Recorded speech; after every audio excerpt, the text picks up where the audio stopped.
Hello and welcome everyone to this week. We're talking about how to grow your audience with podcasting. This is Magnet Marketers. We are a weekly blabcast here to teach you how to become a magnet with your marketing versus being a bullhorn. And I'm super excited to introduce myself and my co-host with me of Magnet Marketers. My name is Jessica Phillips with Now Marketing Group in the Relationship Marketing System. We help you grow repeat referral business by attracting your ideal audience. And my lovely co-host, Mike Gingerich of Digital Hill, a co-founder of TapSite and the nonprofit I Give Global, where he lives and breathes by the philosophy of always being uncommon and always adding value. Welcome, Mike. How are you? All right. I am doing well and thrilled to be here today with the podcast topic. It's exciting for me. Yes. I thought about this for you. I mean, we spent a lot of time recently, and a lot of people are talking about live streaming and, video. But honestly, when I'm in my car, no distracted driving, I am listening to podcasts, and most importantly, podcasts that interest me and my industry that I care about. And so it's still a huge part of marketing. Yep. And I know that you run the podcast Halftime Mike, and that it's very successful. So I thought maybe this could be kind of a topic that we both discussed, but more picking out, information from you on what it took to create this podcast and what it's been like in growing your audience. And then maybe we can mention some others that are doing this very successfully as well. Yeah. No, I think that you're right. It's it's a precursor, but to live video for sure. But it's still there, and like you said, there's that demand, that audience for the driver, the jogger, the fitness person, that's trying to get in the zone, and but they're not able to take a look at a screen at that point in time. So audio only is there for them. And big picture, for me, I think it all comes back to your digital marketing strategy, and I kind of work from that funnel strategy. Let's see, I did get a link. I don't know if, let's see, can I show, what do I need to do to get that link? No, it's not what I want to do. Heads up, drops in won't show in the corner, but we're working on it. Okay, gotcha. So I'm trying to show a link there, but it's, yeah, all right. It's not coming in real well, but you see the top of the funnel, but actually, what you're seeing there is what I want to talk about, because I think that podcasting can really be a top of the funnel component for your marketing efforts, because it's about the attract and engage. Because through a podcast, you're offering value, you're offering resourcing, you're offering expertise, and you're sharing about a particular arena. And so I think it's, we often think about what can we do? We think about social media as that top of the funnel, and when we think about, obviously our website, those types of pieces, but podcasting can be exactly that. So number one, I think it's, top of the funnel, it's attract and engage. And the value it has is that just like your blog content, is another type of getting content out there. And, for me, I use them hand in hand. So obviously you can subscribe on iTunes and easily download this podcast. You can follow that, but I also create a blog post out of that. So it lives on my website as well.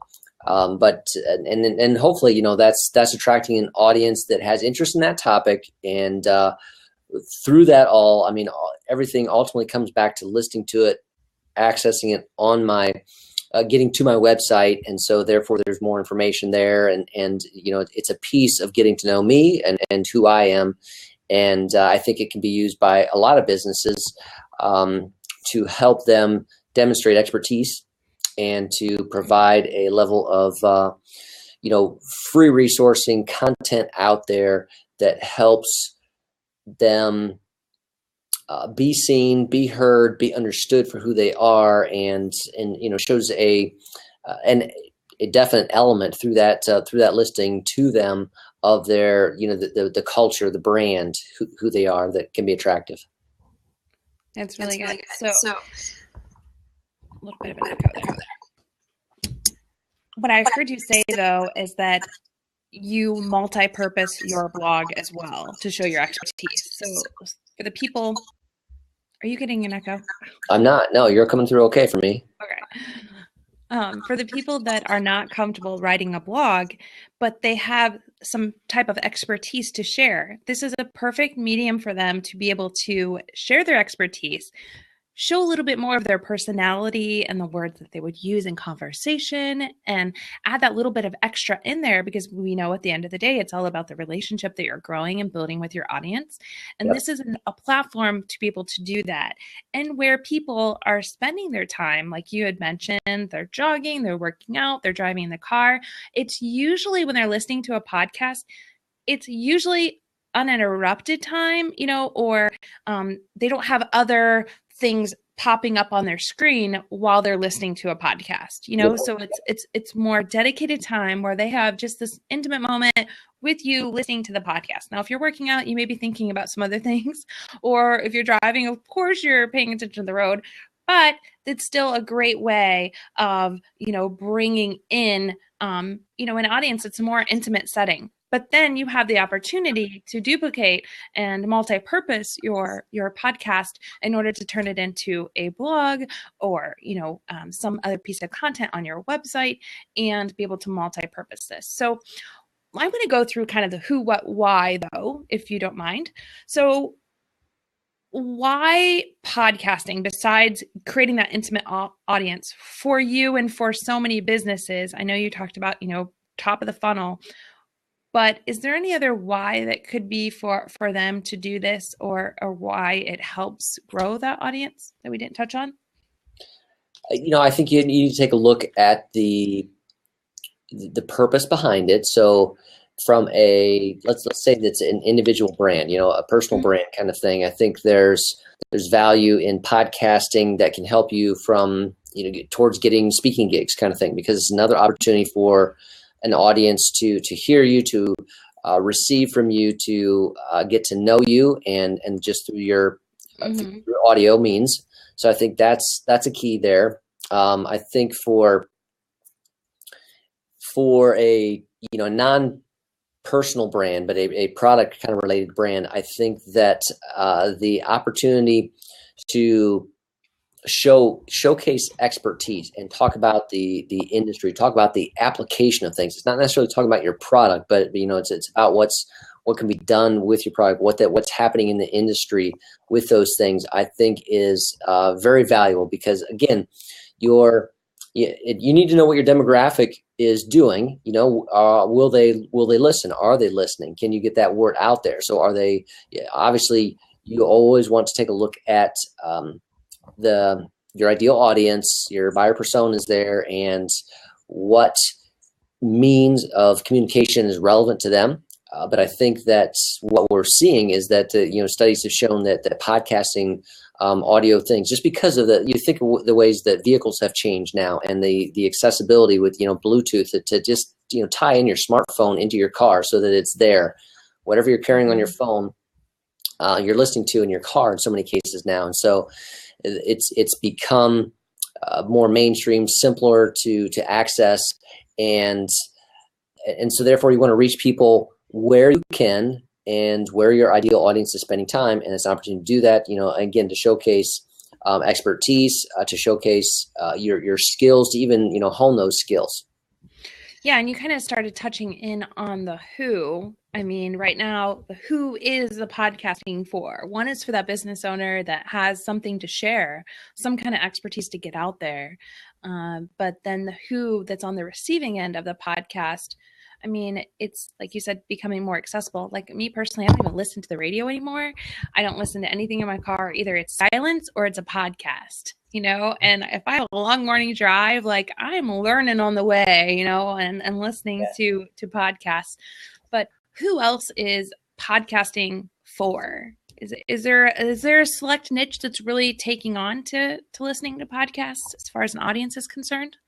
Well, I think that it is a broad audience. There's definitely the tech savvy audience. So those with smartphones are, jumping into this. But I think beyond a tech crowd, there is a more, older, mature audience that is kind of gravitated over from radio. So they were the ones that were, consistent radio listeners, and particularly talk radio, because there's, very much a similarity there. So it's like, on-demand talk radio, but you're not missing a show. You don't have to tune in at a certain time.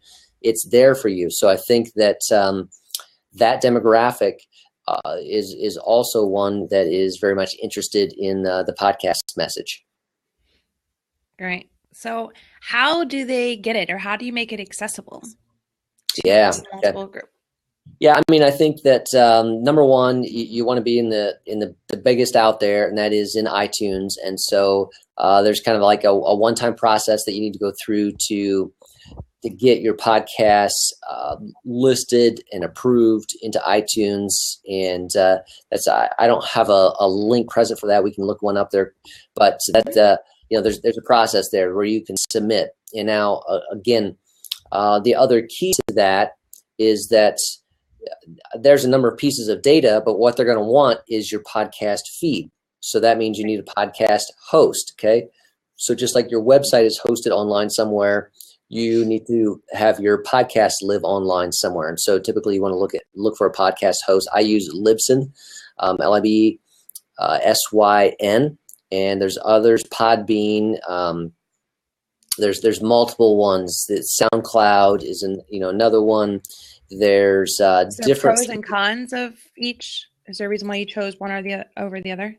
I think there's multiple factors similar to web hosting again, but you want to take a look at what your storage space is, how easy it is to integrate, because some of these, and Libsyn in particular, they're going to guide you through that process of submitting it to iTunes. So you need to have, you want a smooth process there.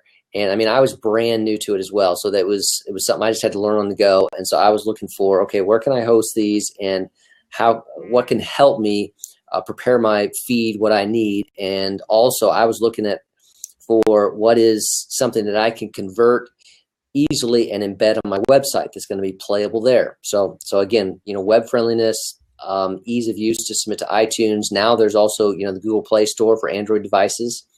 So you want to take a look at that. Of course, the cost is largely based on how much storage space you need, So if you're doing a hour-long podcast once a week, you obviously need to take a look at what's the file size when you record that. What is that? What's going to need to be hosted? Because there's a bandwidth is kind of how they take a look at their hosting costs per month versus someone that is mine is typically around 20 to 25 minutes. All right, so mine is shorter in that time period. And so what's cost effective for me in that monthly bandwidth hosting allotment time period I need?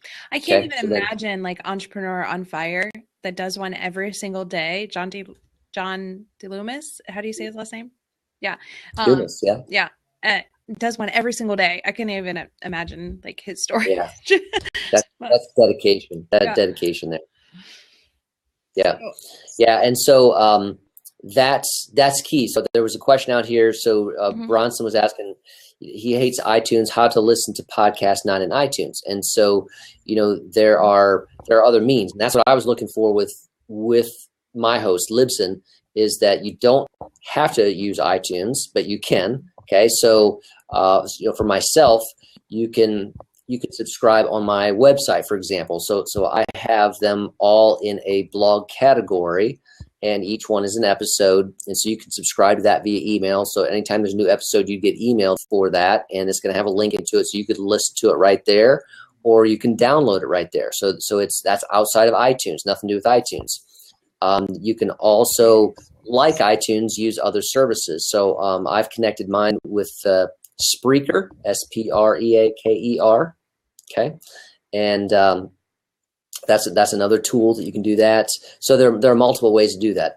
SoundCloud itself is another method that has a self-hosting, self-player within that, and therefore you can be outside of iTunes. Now, I just say, whether you like to use iTunes or not, personal preference.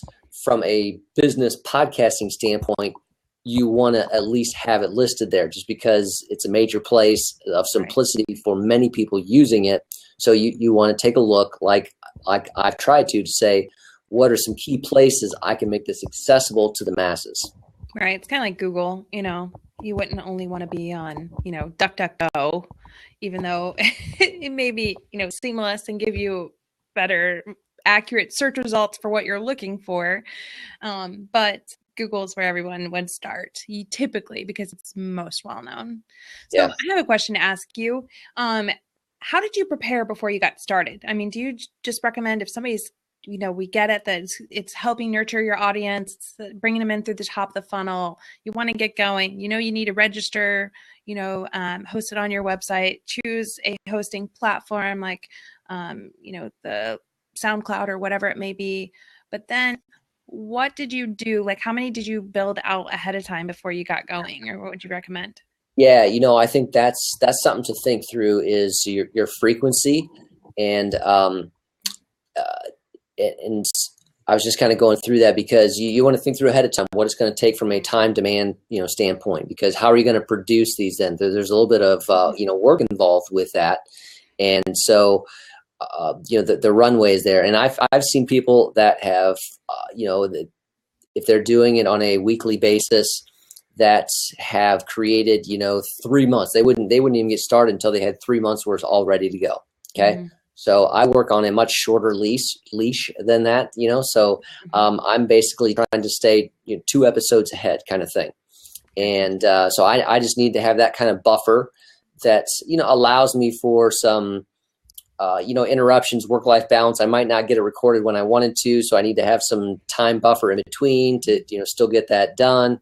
And you need to think about how you're going to do your production process. So how frequent, what your length is going to be, and then your production process. I mean, so recording it, and then there's, details on microphones, those types of things, how you want to do that. But once it's recorded, are you going to need help in, producing that? I'm pretty much do mine all myself. I'm pretty efficient in that process. And I don't do a lot of fancy stuff. I can do some quick cut editing, but I like to pretty much just go live, and then it's simply a front, precursor introduction piece, and a rear piece that I add on that winds my podcast down. That's all merged together. It's one piece. It's uploaded to Libsyn, and Libsyn's my host. Then I'm writing a blog post about it from that. So what are you going to need to do to have a complete production from start to finish? You need to think about that. And you want to get ahead a number, just because there will be things that come in. If you're going to interview people, you might need to work further ahead than that, just because of people's schedules and all of that. So, I've seen people that are trying to work 60 and 90 days ahead. Yeah, I've seen that as well. You make a good point with interviewing someone, because you may have your own audio set up, but they may not. So What would you recommend for those kinds of situations? I mean, you mentioned at the very beginning, like, choose your type of delivery. What's your message going to be? What's your general consensus that you're really trying to get out there? But that's a really good part of the second portion of it. How is your interview or podcast style going to be? Is it going to be interview? Is it going to be creative? Is it going to be what? And stick to that. And then the audio. Yeah, no, that is huge. So if you're going to interview someone, you have to be working ahead of time. I mean, basically there's a checklist that I'm going to work with them on. I'm going to say, okay, here's what I want. And, basically they're not going to be on a wireless internet connection. I want them to be wired, because it's bandwidth. So you need to have a good connection there. And I want them to have good audio. I don't want them to be outside on a windy and, that type of thing. When you talk about a microphone, what they're going to be using. And, again, I'm going to need to, if I'm doing an interview, I need to record this.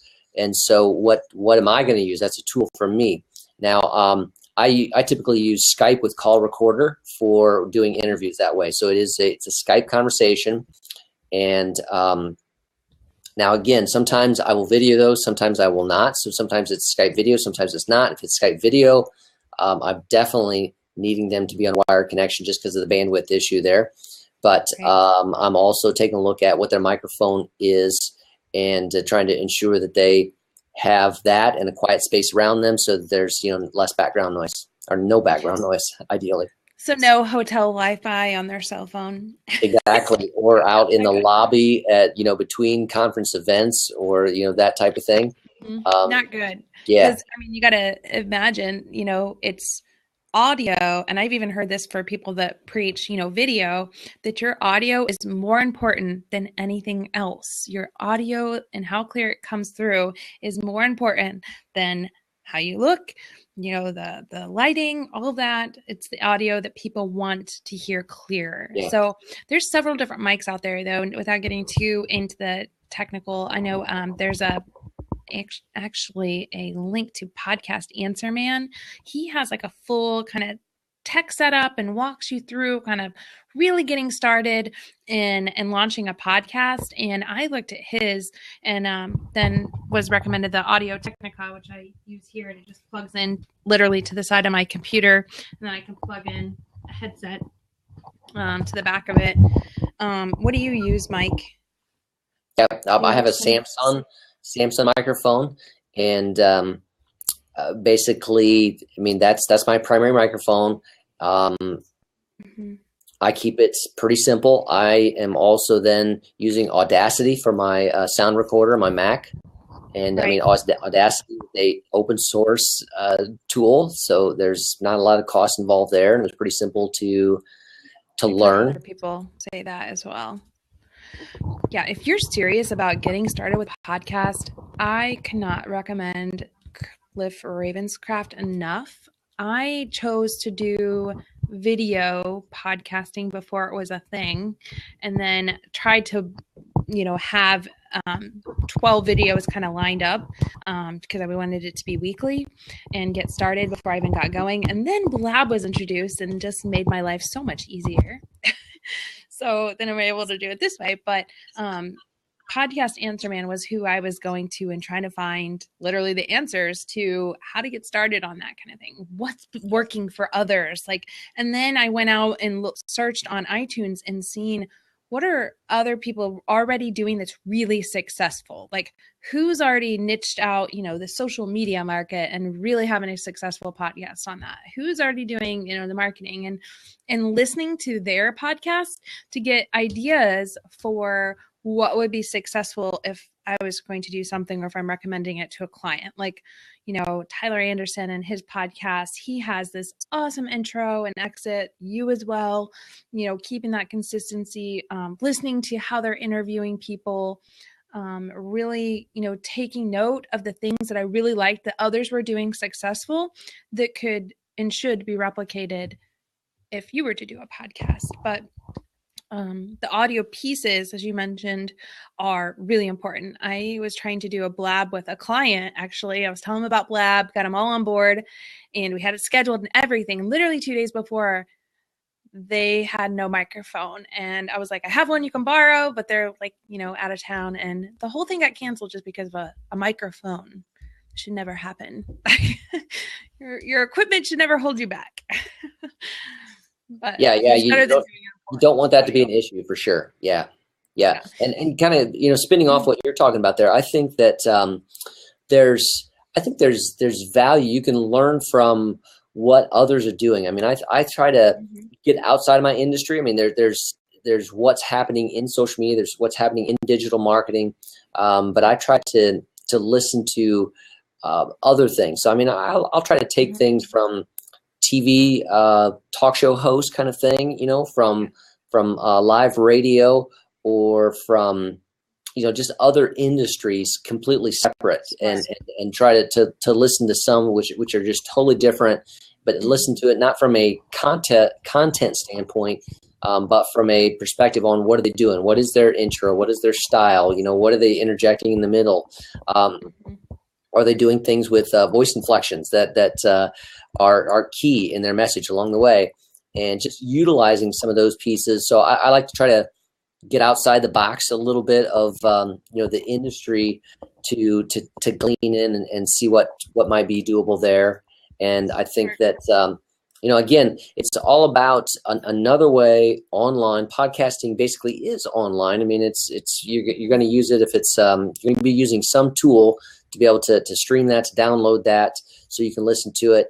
And it's another means to reach your audience, to build trust, to build rapport, to get that know, like, and trust happening with your audience, and so that they can be ready when the time comes to do business, so that you're there and it's something they're going to consider. So you had mentioned at the beginning that you host your podcast then back on your website, and I think that's key. So maybe if you can walk through some of the tips with after the podcast is created, you have your good audio, you have it registered, you're picking your style, you're using best practices and getting it out there. Then what's the next step then of drawing people back in to your website? Yeah. No, I think that, I mean, that's where your other pieces of marketing come into play. I mean, so let me just back up a second. So when I have my blog post, I'm using Burberry as my player. So I needed a podcast player. So Libsyn is my host. And that gives me, that's online. My MP3 file is hosted online. Burberry gives me a player. So I have a plugin. I'm in WordPress, and I can go in, I can drop in my MP3 file from Libsyn in there, and it automatically creates that listen now with the play button that's in my podcast episode. And then of course, I've set up a list via MailChimp, and you can sign up to receive any new podcast via email that way. So that's, you want an integrated piece there to make it easy for people, again, to receive your information. And then, you need to find ways to promote it. So, I mean, I'm actually kind of, getting into, I will often do a little bit of a video and load that to Facebook that introduces what the podcast episode is about, what the blog post is going to be about. And so I'm using social media. I'm using some of the other tools to get that out there. I'm sharing that on Twitter. But one of the key things that I often do is create a short little video that introduces it and load that to Facebook. No, and that's key. So you have your art there. I've seen this as you've posted it too. You're tagging the people that are in the podcast or that would enjoy the podcast. I've even seen you tag some people that it's like, hey, I kind of referenced some things we were talking about before. You will want to hear this. This is just what we were talking about. So tag people that are interested. This is going to expand your reach to a whole other audience of people that are interested.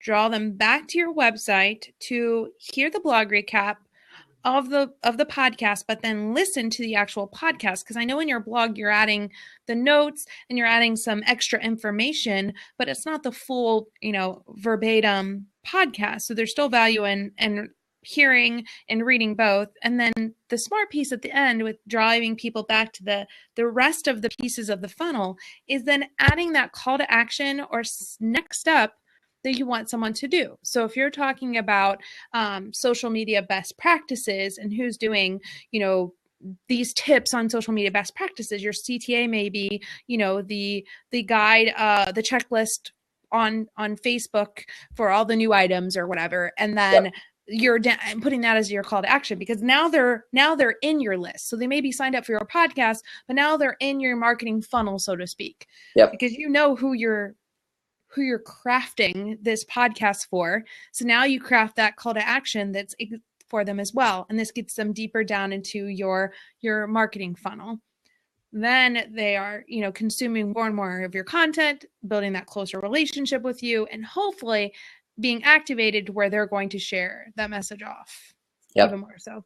Now, do you have any traffic results? Like, can you share with us your success or what just launching this podcast has done for your business personally? Yeah. No, I think that so a service like Libsyn, gives you statistics on downloads, and then of course you can see website traffic to those. But I've been doing it. What am I on now? I think actually this summer I'm going to hit year 3 of doing this podcast. So It's in July, and I'm looking at 18,000, almost 19,000 downloads over the course of that time. So that's the opportunity for me to, personally connect with someone, have them listen to me for, 20, 25 minutes in that time period.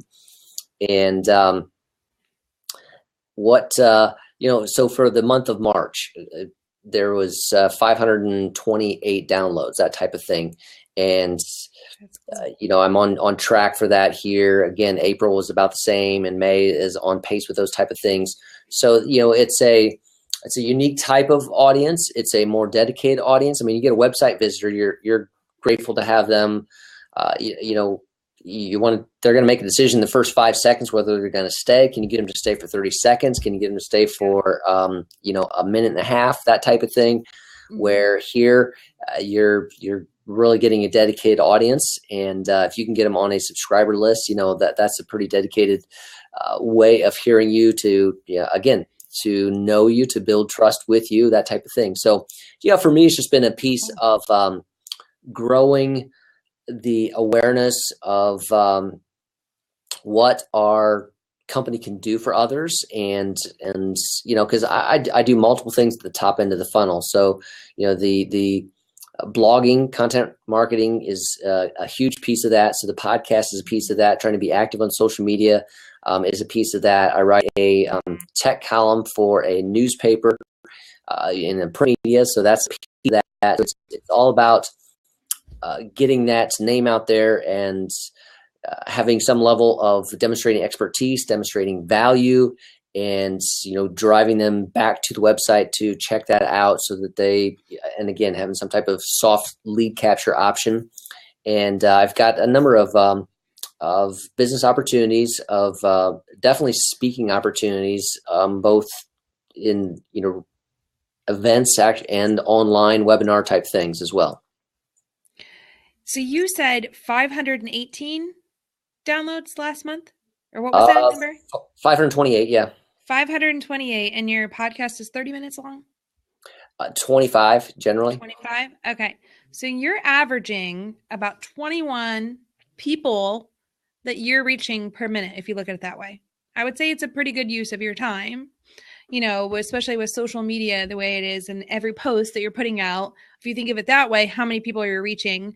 So if you look at it from podcasting as for a work smarter, not harder aspect, you're reaching a lot of people, and this is evergreen stuff that you can keep around for a long time on your site. And that's equating to how many, so those are the people that downloaded it. Do you have any stats or know how many of those have turned into customers? You said you booked some speaking engagements. Of course, that's a customer, because that's what you're looking for. But right. Anyone else? I'm just looking at this from numbers. If you're saying like ROI, what's the ROI of your time investment of this?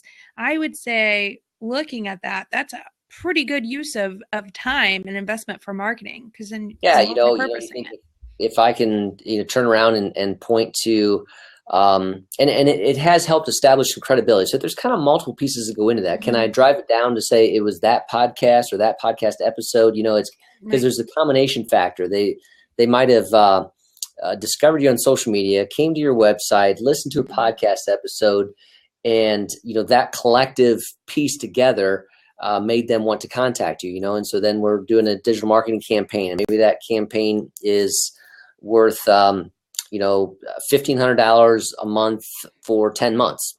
Okay, so there's a piece.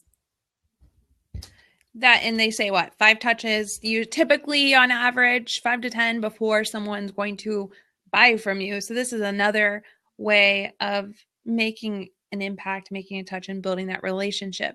And then you're multi-purposing it. So not only are you just spending that 30 minutes time to do the podcast, it's actually, you're also doing a blog in there too. So you're dual purposing your time and reaching that audience, which is generating traffic. That is really cool. I would love to see, and this is 3 years old, I would love to see those, the results of the podcast that, are number 1s and 2s, because they're doing these podcasts and they're generating thousands of people, to every episode. Right. And they're monetizing not from that podcast. You're not paying to listen to this podcast.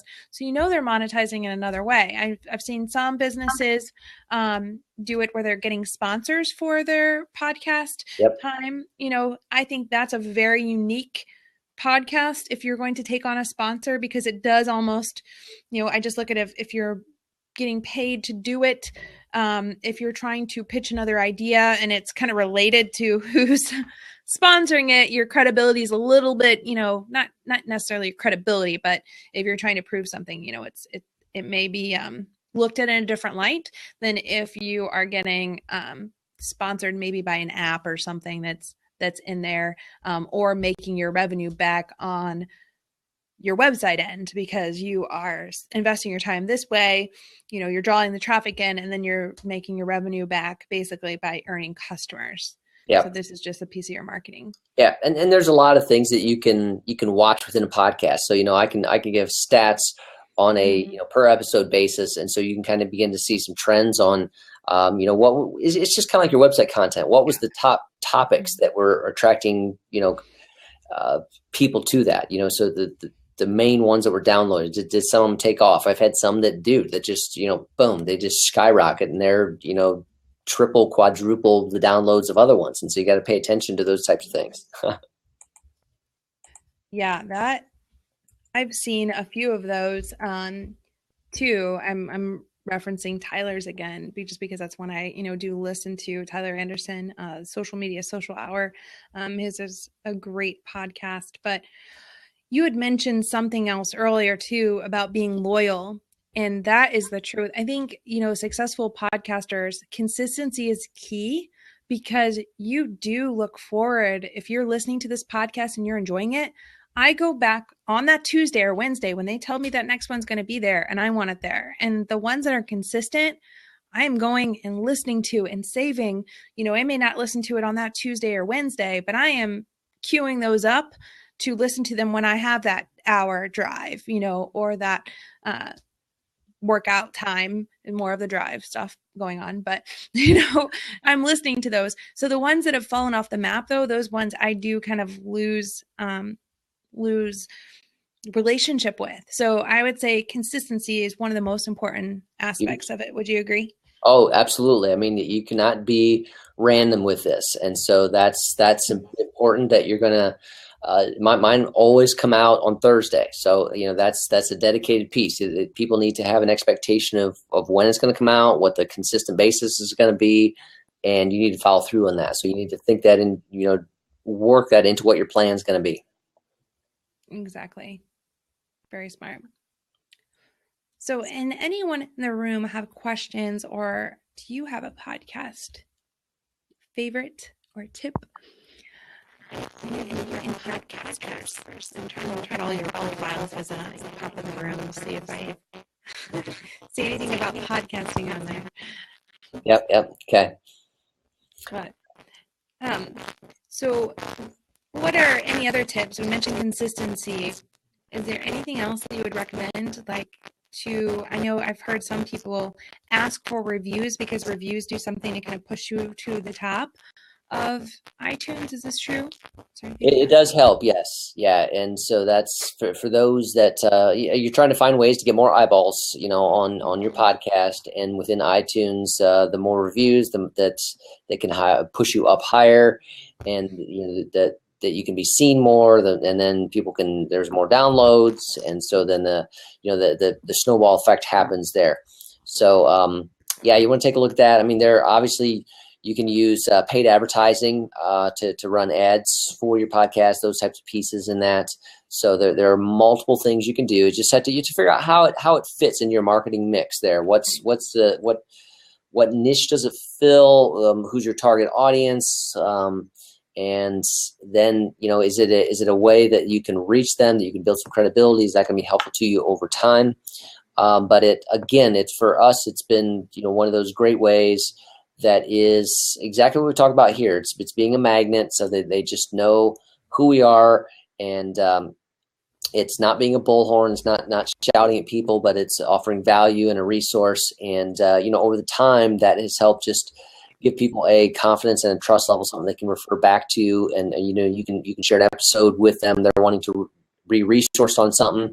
You can go back to, hey, here's the podcast, and here's the blog post related to that. And boom, you've given them a package to be educated on a certain area. Very cool. What's the best thing that's happened to you from launching your podcast? The best thing, I think that it was one of the keys in getting me my first international speaking gig, so to get me up to social media camp in Victoria, British Columbia, so where I've spoken 2 years. And so that was key. It kind of got me over that credibility to get me out of the country for an industry speaking event. So that was thrilling for me. That was kind of one of my goals, And so now I'm trying to get out of the continent, because it was Canada, but now I've got to get out of the continent of and get across the pond for one of these speaking events. But that was a goal for me. And, the podcast helped do that. Where can we hear you? Where can we listen to you? Where can we get to know you better? And there it is. Here's a list of different topics. And that was an opportunity. And I'm grateful for that one. That's cool. I want to go where Phil Palin, our guest last week, said he was going to like Paris or something to speak. I would say that sounds like a deal that I would love to take on. Yeah. And speaking of Paris didn't sound too shabby. Yep. So we've got friends in Ireland, so or even, I'm looking forward to, we got friends in London now. So we need to make this happen. Spain out there. Come on. Yep. Let's just do a world social media tour. We need to do let's start small. Sure. European tour. Just start small. Okay. Let's do a European tour. How about that? I am game for that. I say we do that right around the winter months here in Midwest Ohio and Indiana. Yeah. And can come back. Yes. Yeah. All right. Well, it is that time where we can open it up for questions. I haven't seen any pop in yet, but if you would like to tell people how to find you, Mike, so if they do think of questions later, they can find you and ask you. Sure. Yes. So obviously you can find me on Twitter at Mike Gingerich, and I'll put that in the notes there. And my podcast is at halftimemike.com.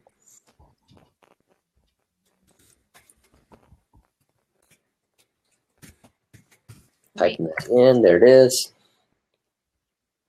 That brings them over. There you go. Perfect. And thank you guys all for joining us today. Hey, Jonathan, great to have you here. I would like to share next week, we are talking about successfully sourcing your social media. So if you're getting to that point where you're like, it's time to hire an agency, or maybe just another team member, like what does that look like for your business? What are some things that you need to do to make sure that that's a successful transition and implementation into your business? Here's a link for that. And I see something that popped in. Video use TEs. They are worth it. Do you know what that means, Mike? TEs? Say more. I don't know. TEs. TEs. They are worth it. I don't know. Could you explain? I don't know what that means. Okay. Well, and then I will put a little bit of information how to find me. You can find me on Twitter at Jessica Phillips. My name is spelled with a K, not a C, at Jessica Phillips. Definitely would love to stay connected with all of you and hope to have you back here next week on Magnet Marketers, Tuesdays at 4 p.m. Eastern Standard Time, right here on Blab. All right. Thank you, Mike, for your time. As always, lovely hanging out with you. And wonderful. Look forward to talking to you soon. All right. See ya. Bye, everyone. Yeah.